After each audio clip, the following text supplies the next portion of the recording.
나는 하나님을 예배하는 예배자입니다. 내가 서 있는 곳 어디서나 하나님을 예배합니다. 내 영혼 거룩한 은혜를 향하여 내 마음 완전한 하나님 향하여 이곳에서 바로 이 시간 하나님을 예배합니다.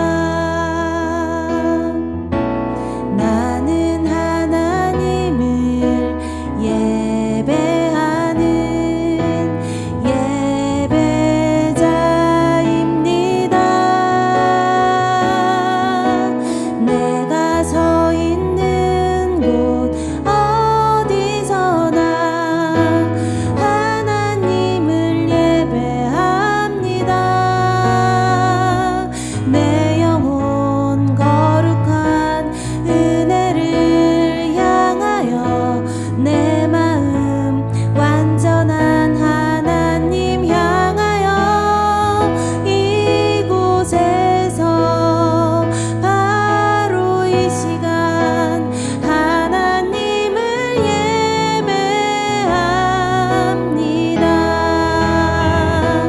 내 영혼 거룩한 은혜를 향하여 내 마음 완전한 하나님 향하여 이곳에서 바로 이 시간 하나님을 예배합니다.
친구들 안녕하세요. 여러분 주변에는 어떤 사람들이 있나요?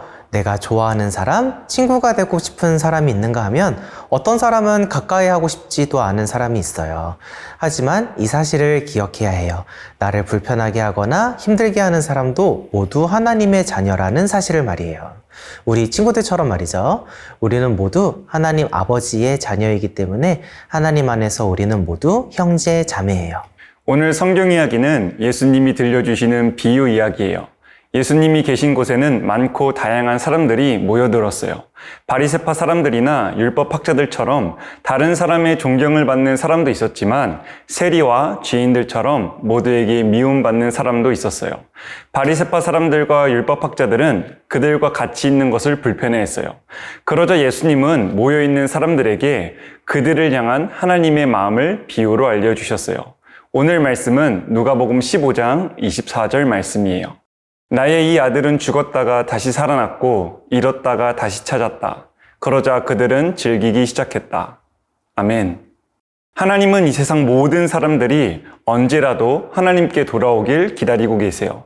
그리고 이러한 하나님의 마음을 먼저 하나님을 믿는 사람들이 알기 원하세요. 함께 말씀으로 들어가 볼게요. 다 함께 말씀 속으로 Let's go! Stories of the Bible. The Prodigal Son. This is Jesus, who is the Son of God and the Savior of the world. While Jesus was on earth, he taught everyone about God's love. He healed many people from their sickness, performed many miracles like calming storms, and even raised people from the dead. Jesus taught everyone about God's love. All kinds of people would come to hear Jesus speak, including tax collectors and people who made bad choices. This made the Pharisees and Jewish leaders mad. They didn't think that Jesus should be around these kind of people. So Jesus told them this story. A man had 2 sons. The younger son told his father, Excuse me? I want my share of your estate now, before you die. Okay. So his father agreed and gave his son his inheritance. Woohoo! A few days later, this younger son packed all his belongings See ya. and moved to a distant land. And there he wasted all his money in wild living. Huh?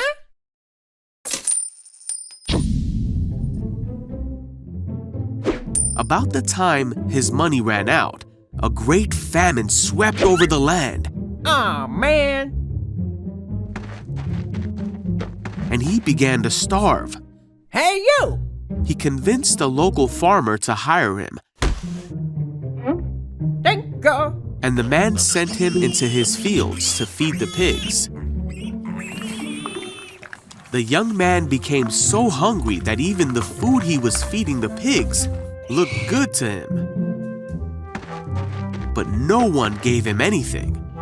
Finally, he said to himself, "At home, even the servants have food enough to spare, and here I'm dying of hunger.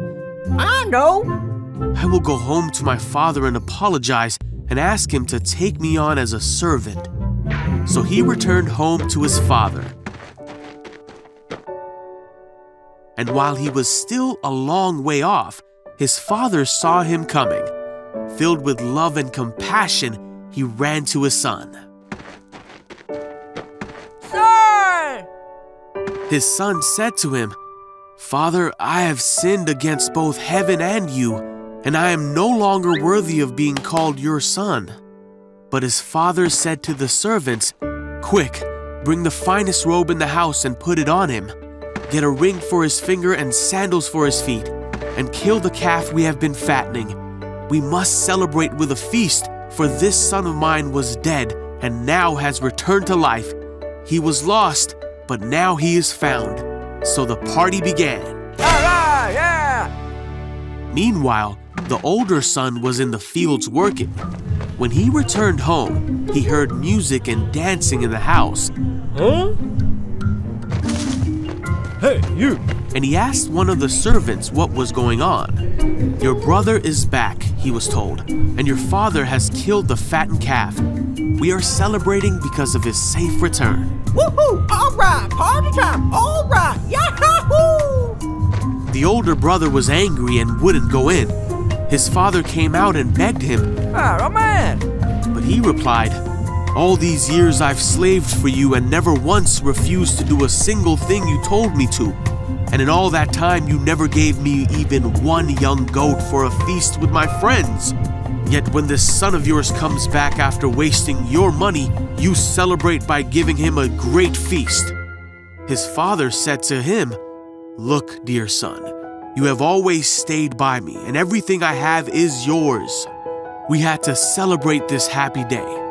For your brother was dead and has come back to life. He was lost, but now he is found."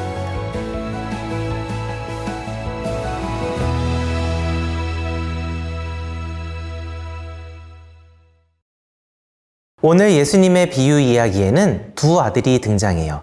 그중 둘째 아들은 아버지에게 매우 무례한 요구를 했어요. 자신의 몫이 될 유산을 미리 달라고 한 거예요. 유산은 재산의 주인이 죽은 뒤에 자녀에게 주어지는 재산이에요. 그런데 아버지가 죽지도 않았는데 유산을 달라고 요구한 거죠. 잘못된 요구였지만 아버지는 둘째 아들의 요구를 들어주었어요. 그렇게 둘째 아들은 아버지가 주신 재산을 함부로 사용하면서 방탕하게 생활했어요. 결국 돈이 떨어진 아들은 불쌍한 모습으로 헤매다가 다시 아버지에게 돌아와요.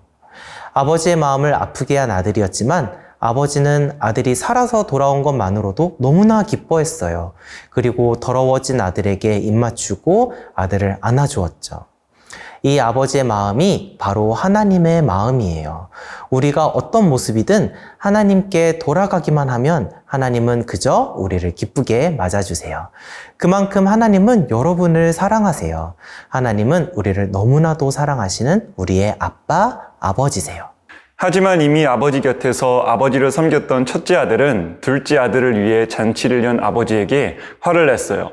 언제나 아버지 곁에서 수고했던 자신에게는 염소 한 마리도 주지 않았는데 아버지의 마음을 아프게 한 동생에게는 살찐 송아지를 잡아서 잔치를 연 아버지를 이해하지 못했기 때문이에요. 아버지와 가장 가까이에 있었지만 아버지의 마음과는 멀어져 있던 거예요. 바리새파 사람들이나 율법학자들은 마치 첫째 아들과도 같았어요.